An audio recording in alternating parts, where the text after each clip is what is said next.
اعوذ باللہ السمیع العلیم من الشیطان الرجیم من حمزہ ونفخہ ونفسہ بسم اللہ الرحمن الرحیم ربی یسر ولا تعسر وتمم بالخیر ربی زدنی علما تقولوا انما انزل الكتاب على طائفتین من قبلنا وان كنا عن دراستهم لغافلین او تقولوا لو ان انزل علينا الكتاب لكنا اهدى منهم فقد جاءكم بينة من ربكم وهدى ورحمة فمن أظلم ممن كذب بآيات الله وصدف عنها سنجزي الذين يصدفون عن آياتنا سوء العذاب بما كانوا يصدفون۔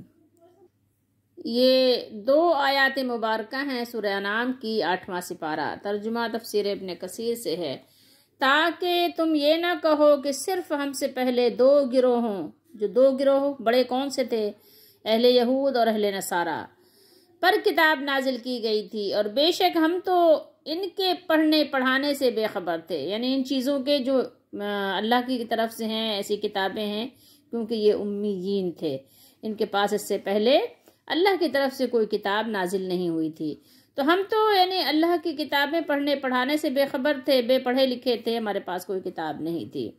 یا تم یہ نہ کہو کہ اگر بے شک ہم پر کتاب نازل کی جاتی تو ہم ضرور ان سے زیادہ ہدایت یافتہ ہوتے، چنانچہ یقیناً تمہارے پاس تمہارے رب کی طرف سے ایک واضح کتاب اور ہدایت اور رحمت آ گئی ہے، پھر اس شخص سے زیادہ ظالم کون ہے جس نے اللہ کی آیتوں کو جھٹلایا اور ان سے منہ موڑا۔ جو لوگ ہماری آیات سے منہ موڑتے ہیں انہیں جلد ہم سخت عذاب کی شکل میں سزا دیں گے۔ اللہ ہم سب کو اپنی سزا سے بچائے، ہمیں ہدایت قبول کرنے والوں میں شامل فرمائے، اس لیے کہ وہ حق سے منہ موڑتے ہیں۔ اللہ ہمیں حق منہ موڑنے والوں سے، منہ پھیرنے والوں سے بچائے، ان کی صحبت سے بھی بچائے۔ ان دو آیات سے آپ اندازہ لگا لیجئے کہ کتاب، یہ قرآن کیوں نازل کیا گیا، قرآن نازل کرنے کا کیا مقصد ہے۔ اللہ نے کتاب کو نازل کر کے ہم پر بہت بڑا احسان کیا ہے، ہمیں راہ ہدایت دکھائی ہے۔ پیچھے سے اس کا ربط کیا ہے، پیچھے کیا فرمایا تھا، آیت نمبر 100، اللہ نے فرمایا وَأَنَّ هَذَا صِرَاطِي مُسْتَقِيمًا فَاتَّبِعُوهُ، یعنی اللہ تعالیٰ کی راہ ایک ہی ہے اور وہی سیدھی اور جنت تک پہنچانے والی ہے، مگر شیطان نے لوگوں کو گمراہ کرنے کے لیے اس کے ارد گرد بہت سی راہیں بنا ڈالی ہیں۔ تو راستہ ایک ہے، راستہ بتانے کے لیے یہ کتاب آئی ہے، اور یہی نہیں ہے، اس میں اللہ تعالیٰ کی طرف سے وصیتیں کی گئی ہیں تم کو، ذالکم وصاکم بہ لعلکم تتقون۔ اس کے علاوہ اللہ نے فرمایا کہ اللہ نے موسیٰ علیہ السلام پر بھی کتاب اتاری تھی، اور پھر یہ کتاب بھی کتاب مبارک ہے، وَهَذَا كِتَابٌ أَنزَلْنَاهُ مُبَارَكٌ فَاتَّبِعُوهُ وَاتَّقُوا لَعَلَّكُمْ تُرْحَمُونَ۔ تو بات سمجھنے اور سمجھانے کی یہی ہے کہ اگر تو تقوی اختیار کیا اور تقوی کا راستہ اپنایا اور سیدھے راستے پہ چلے تو پھر کیا ہوگا، جب ہی ہم عذاب جہنم سے بچ سکیں گے اور پھر ہم جنت میں داخل ہوں گے۔ اس کے علاوہ اور کوئی صورت نہیں ہے، اس کے سوا بچنے کا کوئی طریقہ ہمیں نہیں دیا گیا، یہ ایک ہی صورت ہے۔ رسول اللہ صلی اللہ تعالیٰ علیہ وآلہ وسلم کی بعثت سے پہلے لوگ بری طرح جاہلیت میں گرفتار تھے، وہ شرک اور جہالت کی تاریکیوں میں بھٹکتے پھرتے تھے، خرافات کا شکار تھے، خانہ جنگی میں مبتلا تھے، قبائلی دنگے فساد کی چکی میں بری طرح پس رہے تھے، وہ ایک دوسرے کو قتل کرتے اور یرغمال بناتے تھے، وہ نہایت پسماندگی، بد نظمی اور نسلی و گروہی امتیازات کے عذاب میں زندگی بسر کرتے تھے، اور ان کے پاس کوئی نصب العین نہیں تھا، بس جہالت تھی اور جہالت کی انتہا تھی۔ پھر اللہ نے کرم فرمایا، اللہ نے مہربانی فرمائی، کیونکہ وہ اپنے بندوں پر بہت مہربان ہے اور اپنے بندوں کو اپنے عذاب سے بھی ڈراتا ہے اور تقوی کی بار بار وصیت کرتا ہے۔ پھر اسلام کا سورج اللہ نے طلوع کیا اپنی مہربانی کے سبب، اور حضرت محمد صلی اللہ علیہ وآلہ وسلم کی بعثت ہوئی، اور پھر انسانیت کو پیغام دیا گیا، انسانیت کو ایک پیغام ملا کہ نہیں ہے کوئی الہ نہیں ہے، کوئی معبود برحق نہیں ہے سوائے ایک اللہ کے، تو انکار کر دو، رد کر دو تمام طاغوتوں کا۔ اسلام پیام توحید لے کر آیا۔ توحید اللہ تعالیٰ کا حق ہے جو اس کے بندوں پر عائد ہوتا ہے۔ مخلوق کے پیدا کرنے کا سب سے بڑا مقصد ہی یہ ہے کہ وہ خالق کے آگے سر تسلیم خم کر دیں، سر جھکا دیں۔ تمام انبیاء، تمامی رسول سب جو ہے وہ یہی پیغام لے کر آئے، اور پھر آخری نبی حضرت محمد مصطفیٰ صلی اللہ علیہ وآلہ وسلم یہی پیغام لے کر آئے۔ الہامی کتابوں میں بھی یہی ہدایت دی گئی۔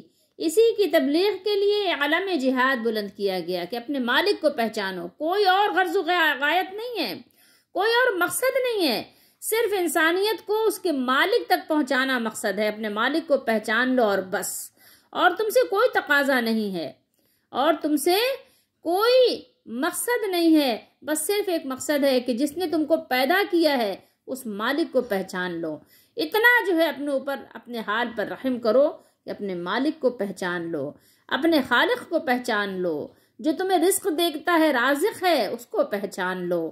بس یہی ایک تم سے مطالبہ ہے، اسی کو پورا کر دو، اور اسی کو تم پورا کرنے کو تیار نہیں ہو۔ اسی وجہ سے جو کچھ بھی آپ پڑھتے ہیں کہ جہاد یا جو بھی مارکے ہوئے، وہ صرف اور صرف یہی وجہ تھی، ورنہ کسی نبی نے اپنی ذات کے لیے کبھی کسی کو کوئی تکلیف نہیں پہنچائی۔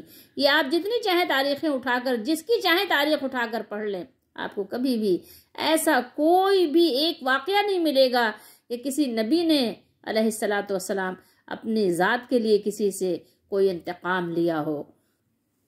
جب بھی تلواریں اٹھیں، جب بھی عالم جہاد بلند کیا گیا، اس کے پیچھے کیا مقصد ہوا کرتا تھا کہ بس کہہ دو لا الہ الا اللہ، میرا ایک مالک ہے، ایک مولا ہے، اور کسی کو ہم اس کے ملک اور اس کے ملک میں ہم متصرف نہیں تصور کرتے۔ اور یہی وہ دعوت تھی، یہی وہ پیغام تھا جس کو حضرت محمد مصطفیٰ صلی اللہ تعالیٰ علیہ وآلہ وسلم نے مکہ مکرمہ میں 13 برس یہ دعوت، یہ تبلیغ، یہ عقیدہ توحید ان کو پیش کرتے رہے۔ یہ عقیدہ توحید کی دعوت آپ صلی اللہ علیہ وسلم دیتے رہے، دلوں کی گہرائی میں اس کی جڑیں پختہ کرتے رہے، اس کی جڑوں کو مضبوط کرتے رہے، اس کی جڑوں کو کی آبیاری کرتے رہے کہ جڑیں اس کی جو ہے حریم قلب میں اس کی بنیادیں مضبوط ہو جائیں۔ سطح وجدان پر اس کے ارکان کھڑے کیے، یوں راہبان ہدایت کو توحید کا روشن راستہ دکھائی دینے لگا، اللہ کی راہ کے آثار انہیں خوب نظر آنے لگے۔ تب اللہ تعالیٰ نے حق کو غالب کیا اور باطل کو مٹا دیا۔ توحید خالص کے نور سے دل جگمگانے لگے اور ان پر سے شرک و کفر کا میل کچیل اتر گیا۔ آئیے میں اور آپ بھی اسی طریقے سے اسی راستے پر، اسی راہ پر، اور وہی کتاب جو محمد مصطفیٰ صلی اللہ علیہ وسلم ہمیں دے کر گئے ہیں، اسی پر چل کر ہم بھی اپنے دلوں کو روشن کر لیں، اور جو ہمارے دلوں کی زمین بنجر ہے اس کو توحید خالص سے نہایت اخلاص کے ساتھ چشمہ توحید کے صاف پانی سے سیراب کر لیں، اور بنجر زمین کو ہری بھری لہلہاتی ہوئی اس کو بنا لیں، اور پھر وہاں آبیاری ہو تو ہمارے دل بھی خوبصورت پھولوں کے ساتھ جگمگانے لگیں، اور ہماری پستیاں بلندیوں سے اور ہماری ذلت عزت سے بدل جائے۔ یہاں پر خطاب کس سے ہے؟ یہاں خطاب مشرکین عرب سے ہے، لیکن کیا ہے، ہم سے بھی تو خطاب ہے، ہمیں بھی تو کتاب دی گئی ہے۔ ہم بھی تو نہیں کہہ سکتے کہ ہمارے پاس کتاب نہیں ہے، کوئی راستہ نہیں ہے، ہمارے پاس بھی تو ہے۔ تو بہرحال یہاں خطاب مشرکین عرب سے ہے، انہیں فرمایا جا رہا ہے کہ تمہاری ہدایت کے لیے یہ بے نظیر کتاب نازل کی گئی ہے، بے نظیر، بے مثال، تاکہ قیامت کے روز تم اپنی گمراہی اور دلالت کے لیے یہ عذر پیش نہ کر سکو کہ ہمارے لیے تو اللہ تعالیٰ کی طرف سے کوئی کتاب نازل ہی نہیں کی گئی تھی جسے پڑھ کر ہم شرک و کفر سے تائب ہوتے اور توحید کو قبول کرتے، اور یہود و نصارہ پر بے شک کتابیں نازل ہوئیں لیکن ہم ان کو پڑھنے سے قاصر تھے، اس لیے اگر ہم ایمان نہیں لائے تو ہم معذور تھے۔ کیونکہ انسان کے نیچر میں ہے نا، انسان شیخی بہت بگھارتا ہے، ٹھیک ہے؟ تو تم بھی ایسی شیخی بگھارتے قیامت کے دن کہ اگر قرآن حکیم ہم پر نازل ہوتا، ہماری طرف کتاب نازل کی جاتی، تو پھر یہ کہ جس طرح یہود و نصارہ کو کتابیں دی گئی تھیں ہمیں بھی دی جاتی، تو اسی طرح تو اگر ہمیں بھی کوئی کتاب دی جاتی تو دنیا دیکھتی کہ ہم اس کو کس طرح سینے سے لگاتے، کس طرح اس کی ہدایت کے مطابق عمل کرتے۔ تو اللہ نے فرمایا لو اب وہ کتاب آ گئی ہے جو روشن دلائل پر مشتمل ہے، سراپا ہدایت اور مجسم رحمت ہے، اب اس پر عمل کر کے دکھاؤ، چلو عمل کرو، اس پہ پڑھو، اس کو پڑھو پڑھاؤ، سمجھو سمجھاؤ۔ ارے افسوس، صد افسوس، بار بار افسوس کہ اس کو پڑھنے سے مسلمان نہیں، مسلمان علماء اپنے آپ کو عالم کہلاتے ہیں، یہ جو کہتے ہیں کہ ہم کلمہ گو ہیں، جو کلمہ طیبہ کا بار بار اقرار و اظہار کرتے ہیں، وہ مسلمان نامی گروہ کے علاوہ علماء، عالم نامی گروہ، علماء نامی گروہ کہتا قرآن نہ پڑھو، سمجھو گے تو گمراہ ہو جاؤ گے، کیونکہ تم سمجھ نہیں پاؤ گے۔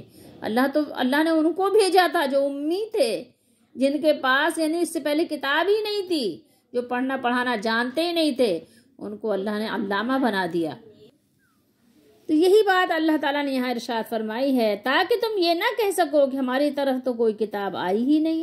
کتاب تو صرف ہم سے پہلے 2 گروہوں یعنی یہود و نصارہ پر اتری، اور وہ صرف ان کے لیے تھی، اور انہوں نے ہمیں دعوت بھی نہیں دی کہ ہم ان سے یعنی پڑھ کر ایمان لے آتے، بلکہ وہ اسے بنی اسرائیل ہی کے لیے قرار دیتے رہے۔ تو ہم بھی اسے ان کے ساتھ مخصوص سمجھ کر اور کچھ اپنی غفلت کی وجہ سے اسے پڑھنے سے بے خبر رہے، ورنہ زبان نہ جاننا تو کوئی معقول عذر نہیں، کیونکہ جب معلوم ہو جائے کہ اللہ کا حکم آیا ہے تو آدمی کسی سے بھی سمجھ بھی سکتا ہے، پڑھ بھی سکتا ہے، سیکھ بھی سکتا ہے۔ دنیا کمانے کے لیے ہم کتنی زبانیں سیکھتے ہیں، کتنے علوم و فنون سیکھتے ہیں، کتنے ہنر سیکھتے ہیں، تو کیا اگر ہمیں پتہ چلے کہ اللہ کی طرف سے پیغام آیا ہے اپنے بندے کے لیے، مالک کی طرف سے، حقیقی مالک کی طرف سے، وہ یکتا اور واحد وحدہ لا شریک مالک کی طرف سے پیغام آیا ہے، تو کیا وجہ ہے کہ پھر ہم اس کی زبان کو نہ سیکھیں اور جا کر اس کو پڑھیں پڑھائیں نہیں؟ لوگ کہتے ہیں کس کا ترجمہ پڑھیں؟ بھائی کس کا ترجمہ پڑھنے کی ضرورت نہیں، جو ترجمہ آپ کے پاس رکھا ہے پہلے وہی پڑھیں، جو بھی رکھا ہے۔ تھوڑے بہت فرق کے ساتھ آپ کو بہت ساری چیزیں سمجھ آئیں گی۔ جب آپ ایک ترجمہ پڑھ لیں تو دوسرے مکتبہ فکر کا ترجمہ پڑھ لیں۔ ظاہر ہے کہ اگر آپ کو لگ رہا ہے کہ لوگوں نے گڑ گڑ کیا ہوا ہے، اور کیا ہے، واقعی کیا ہے ترجمے میں، تو آپ 2 ترجمے رکھیں، پھر آپ تیسرا ترجمہ بھی رکھیں، ٹھیک ہے؟ ہر جگہ آپ کو ضرورت نہیں پڑے گی، خاص مقام پر جہاں ضرورت پڑے وہاں آپ دیکھ لیں، ادروائز آپ کو تو سمجھ آ جائے گا۔ کہاں سے آپ کو ایسی بات ہے، قرآن مجید میں 1/3 قرآن تو آپ کو سمجھ لیں ریپیٹڈ ہے، وہ تو آپ کو آرام سے ویسے ہی سمجھ آئے گا۔ توحید کی بات سمجھنے کے لیے آپ کو کوئی ایسی خاص کہیں سے آپ کو اور علوم کی حاصل کرنے کی ضرورت نہیں ہے، آپ کو ترجمہ آتا ہے، آپ خود ہی سمجھ جائیں گے۔ ایسے اللہ تعالیٰ نے بین دلائل دیے ہیں، ٹھیک ہے؟ لیکن جہاں آپ سمجھتے ہیں کہ یہاں کوئی دشواری ہے، یا یہاں کوئی ڈیفیکلٹ کوئی معاملہ ہے، یا یہاں کوئی رد و بدل ہو سکتا ہے، کوئی تحریف، کوئی تعویل کر سکتے ہیں لوگ، کوئی ترمیم کر سکتے ہیں، وہاں آپ 2 رکھ لیں، 2 مکتبہ فکر، 3 رکھ لیں، آپ کو اندازہ ہو جائے گا۔ دیکھیں دنیا سیکھنے کے لیے تو آپ کتنی محنت کرتے ہیں، پھر تو آپ کسی سے نہیں پوچھتے کہ بھائی کہاں جائیں، کس فیکٹری میں جاب کریں، آپ اس وقت پھر نہیں کرتے نا یہ سب چیزیں۔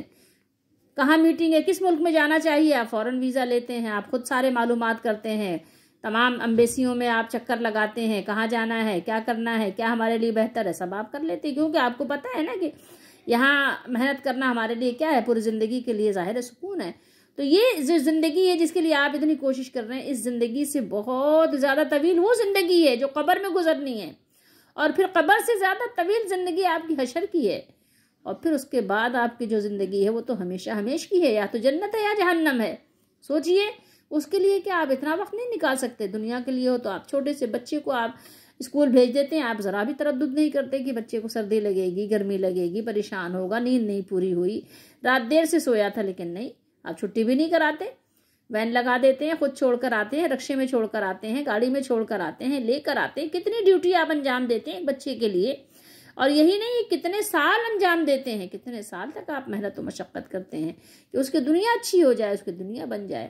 تو کیا آپ اپنے مالک کی کتاب پڑھانے کے لیے تھوڑا سا وقت نہیں نکال سکتے کہ بھائی اس بچے کو بٹھا کے تھوڑا سا قرآن کے بھی اس کے دل میں راسخ کرنا ہے، قرآن کو بھی اس کے دل میں کیا کرنا ہے؟ پختہ کرنا ہے، توحید کو پختہ کرنا ہے، اللہ پہ یقین پختہ کرنا ہے، اللہ کا تقوی اس کے دل میں پختہ کرنا ہے کہ اللہ تعالیٰ کا متقی بندہ بن جائے، بندی بن جائے.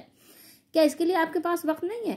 4 بجے کی میٹنگ ہو، 4 بجے کی آپ کی فلائٹ ہو، کیونکہ آپ کی 12 بجے میٹنگ ہے، آپ کو پہنچنا ہے وہاں، تو آپ کوشش کرتے ہیں 12 بجے سے پہلے آپ 10 بجے 11 بجے آپ وہاں پہنچ جائیں. 4 بجے کی فلائٹ پکڑتے ہیں، 12 بجے گھر سے نکل جاتے ہیں. کتنی ڈیوٹیز آپ انجام دیتے ہیں، پوری کرتے ہیں. سوچئے تھوڑی دیر کے لیے. آپ خود فیصلہ کریں، دوسرا کوئی کیوں فیصلہ کرے. آپ خود سوچیں کہ آپ نے کتنے دنیا کو اہمیت دی، کتنا آپ نے آخرت کو اہمیت دی. آپ کے نزدیک پرائم کیا ہے؟ پرائیورٹی آپ کس کو دے رہے ہیں؟ کیا آپ عذر آپ کے پاس کوئی ہے؟ کیا اللہ کے دربار میں اس کی عدالت میں کوئی عذر پیش کر سکیں گے؟ ہم غافل تھے، ہمارے پاس ہی نہیں، کوئی درس دینے والا نہیں تھا. درس آپ اردو میں بولتے ہیں، یہاں پہ دیکھیے دراسہ کیا ہے؟ دراصتی، آپ درس کی جمع ہی ہے نا، ٹھیک ہے. یہ دراصتی اس لیے ہے کہ ان آیا ہوا ہے، ٹھیک ہے، تو اس لیے یہاں پہ اس کی زیر آئی ہوئی ہے ان کی وجہ سے. تو وہاں آپ کسی قسم کی غفلت، بے خبری کا آپ عذر تو پیش نہیں کر سکیں گے. کیا عذر پیش کریں گے؟ جو بھی پیش کریں گے وہ فضول سا ہوگا، بے سروپا ہوگا، ٹھیک ہے. اللہ نے یہاں پہلے ہی آپ کو بیان کر دیا، بتا دیا، وَتَقُولُوا لَوْ أَنَّ أُنزِلَ عَلَيْنَا الْكِتَابُ لَكُنَّا أَهْدَىٰ مِنْهُمْ.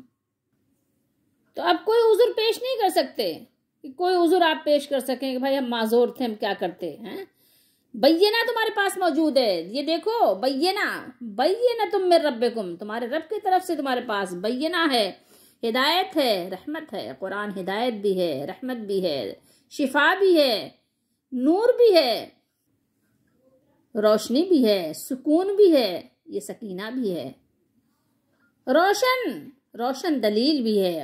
قرآن دلیل مانگتا بھی ہے. آپ جس راستے پہ چل رہے ہو اس راستے کے آپ دلیل پیش کرو. اگر آپ کے پاس دلیل نہیں ہے تو پھر سمجھ لو کہ آپ غلط راستے پہ ہو. دلیل دو. دلیل کون سی؟ قرآن و سنت کی دلیل چاہیے. یہ روشن دلیل ہے قرآن مجید، جو صرف ہدایت اور رحمت ہے. تو صرف ہدایت اور رحمت ہی نہیں بلکہ اپنے سچے ہونے کی واضح اور روشن دلیل بھی ہے. اور جو صرف عربوں ہی کے لیے نہیں بلکہ قیامت تک کے تمام لوگوں اور تمام اقوام کے لیے ہے. قوم نہیں، قوم خود جمع ہے، قوم کی بھی جمع اقوام کے لیے ہے، ٹھیک ہے.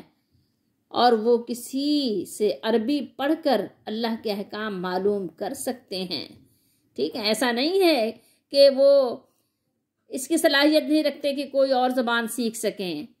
آپ جو بھی زبان سیکھ سکتے ہیں آپ اس زبان میں ترجمہ سیکھ لیجئے. ترجمہ میں تو ہر زبان میں ہوا ہے. اللہ کے فضل سے تمام اقوام میں اسلام پھیل چکا ہے، سب نے اس کا ترجمہ کیا ہوا ہے. ہر زبان میں آپ کو اس کا ترجمہ ملے گا. اگر نہیں ملے گا تو کوئی ایک ایسی آسان زبان جو آپ کو لگے وہ سیکھ لیجئے اور اسی زبان میں اس کا ترجمہ پڑھ لیجئے. آپ کے لیے یہ لمحہ فکریہ ہے. وَصَدَفَ عَنْهَا، صدفہ آپ نے دیکھا یہاں پہ صدفہ ہے اور یہاں پہ ہے یصدفون، ٹھیک ہے. یہ ماضی، وہ ماضی ہے، یہ مضارع ہے. اور یہاں بھی یہ یصدفون، ٹھیک ہے، یہاں بھی. اب یہ یہاں اس کا معنی کیا ہے؟ صدفہ عنہا، اس کے معنی کنارہ کرنے کے بھی ہیں، ایک کنارے ہو جائیں آپ کسی سے، اور دوسروں کو روکنے کے بھی ہیں. کفار خود بھی ایمان نہیں لاتے تھے اور دوسروں کو بھی روکتے تھے، ٹھیک ہے. ہم نے اس کو پہلے بھی پڑھا ہے سورہ انعام میں ہی، اسی سورہ میں پہلے بھی پڑھا ہے. اور تمہاری صرف یہی کوتاہی نہیں کہ تم خود اس کتاب پر ایمان نہیں لائے، ٹھیک ہے. وَصَدَفَ عَنْهَا، تم اس پر ایمان نہیں لائے بلکہ الٹا تم دوسروں کو بھی ایمان لانے سے روکتے ہو. تم خود ہی بتاؤ تم سے بڑا ظالم اور زیاکار کون ہے؟ کوئی اور ہے؟ بے شک اور بلا شک و شبہ تمہارے پاس اللہ تعالیٰ کی طرف سے یہ کتاب آ گئی ہے. اللہ تعالیٰ نے یہ کتاب اس لیے نازل فرمائی ہے تاکہ تمہارا عذر ختم ہو جائے، تمہارے بہانے ختم ہو جائیں، اب تم کوئی بہانہ نہ بنا سکو.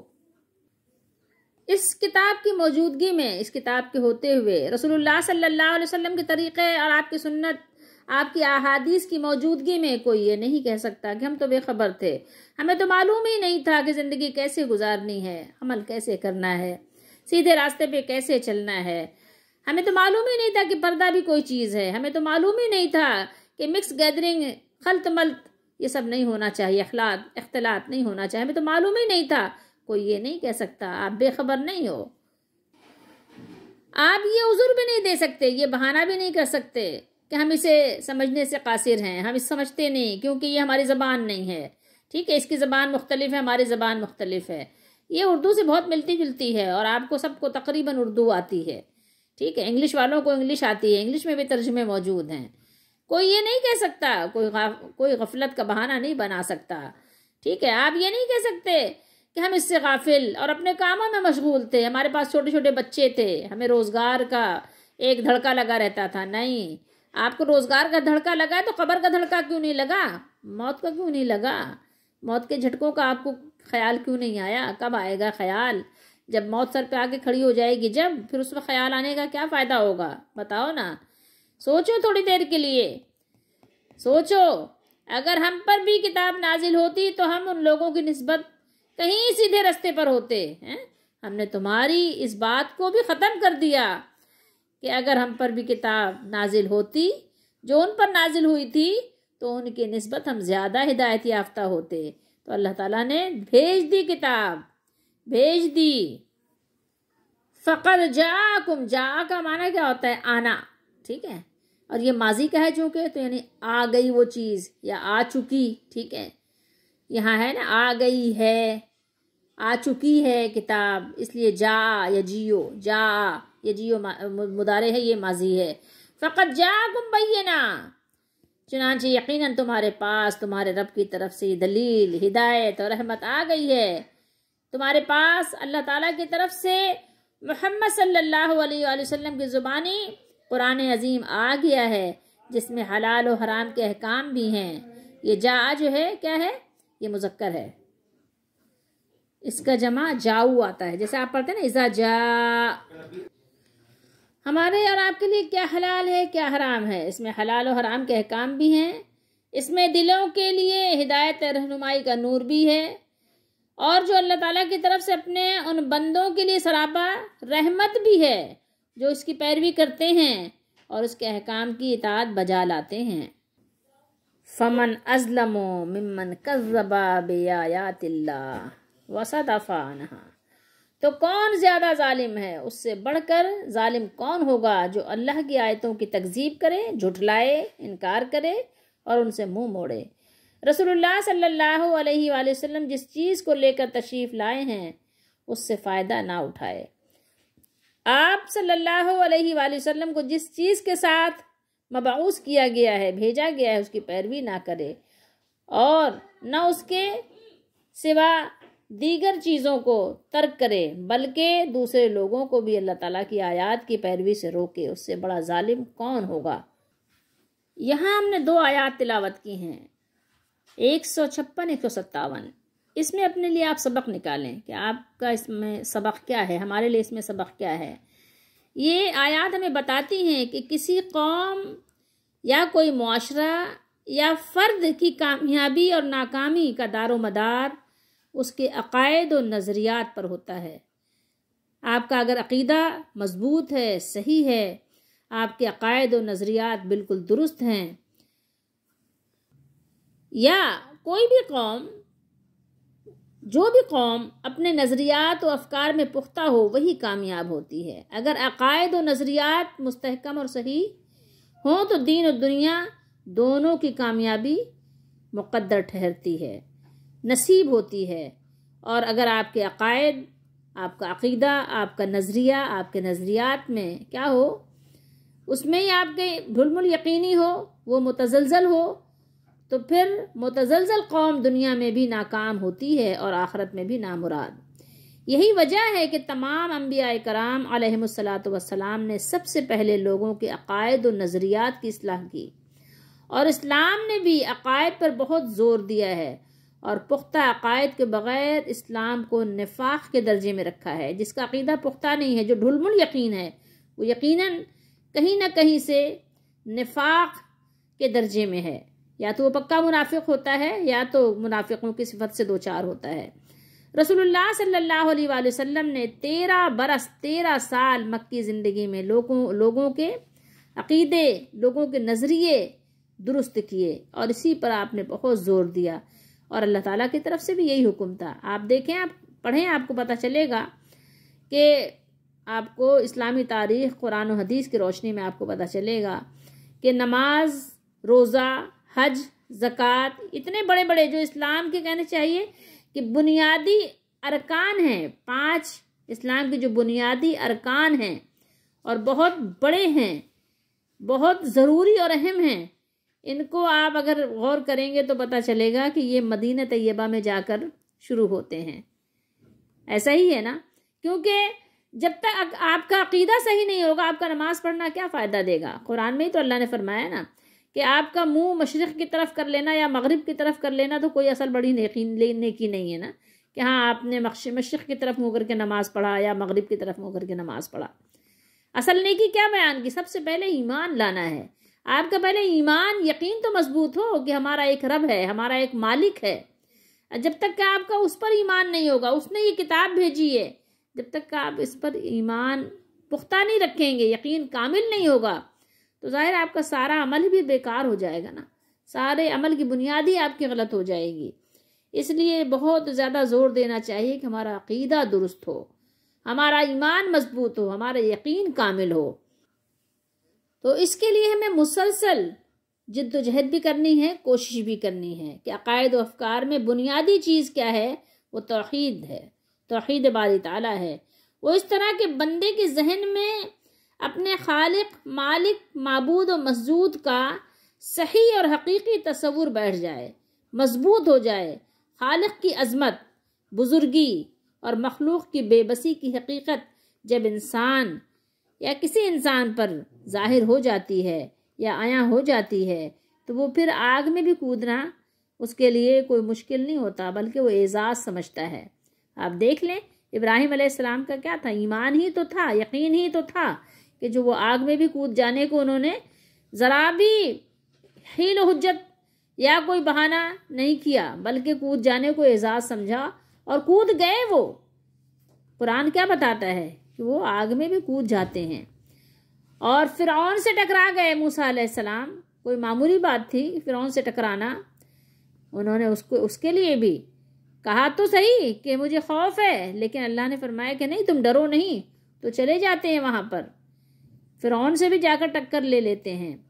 اور آپ نے دیکھا ہوگا کہ محمد رسول اللہ صلی اللہ علیہ وسلم پر ایمان لانے والوں نے کیسی کیسی تکلیفیں اٹھائیں، گرم پتھروں پر بھی لیٹ گئے، اور لیکن ان کے عزم و استقلال میں ذرا بھی فرق نہیں آیا۔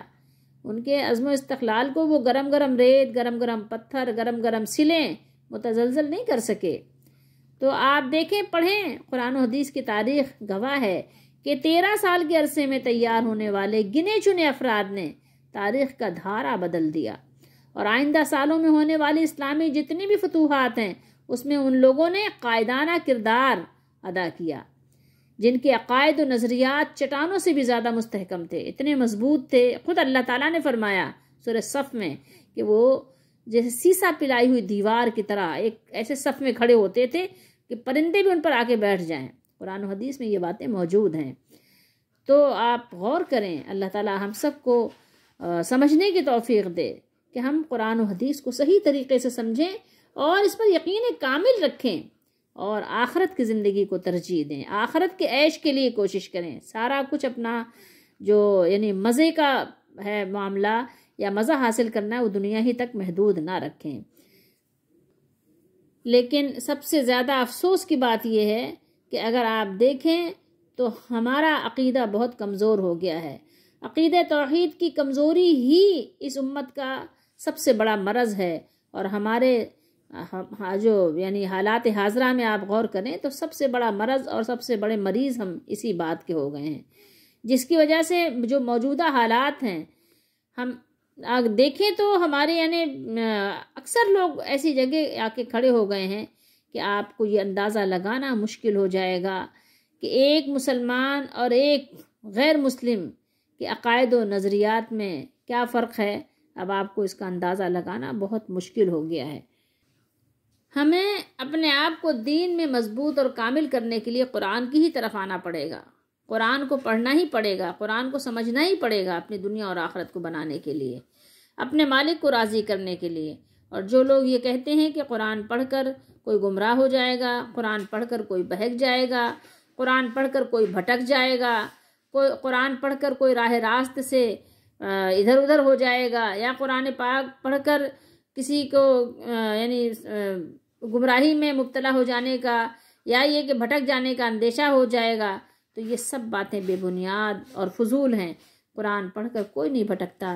اللہ تعالیٰ نے فرمایا کہ اللہ تعالیٰ نے تو ان لوگوں کو قرآن دیا جن کو کچھ نہیں آتا تھا، صرف زبان آتی تھی، صرف زبان ہی تو آتی تھی، ان کو قرآن دیا. نبی کریم صلی اللہ علیہ وسلم کے ذریعے سے دیا، لیکن قرآن دیا ان کو.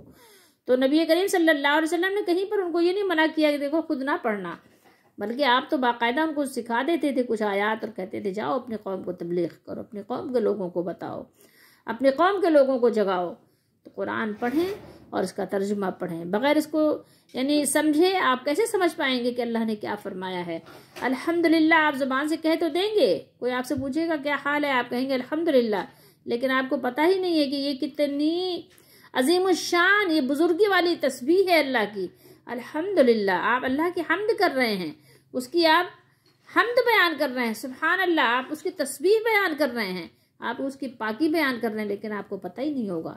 تو اس لیے آپ اس کو سیکھیں، اس کو سمجھیں، اس کو پڑھیں، اور یہ پڑھ کر ہی انسان راہ ہدایت پر آ سکتا ہے. اس کے علاوہ اور کوئی طریقہ اور کوئی راستہ نہیں ہے. اللہ تعالی ہم سب کی دستگیری فرمائیں، ہماری مدد فرمائیں.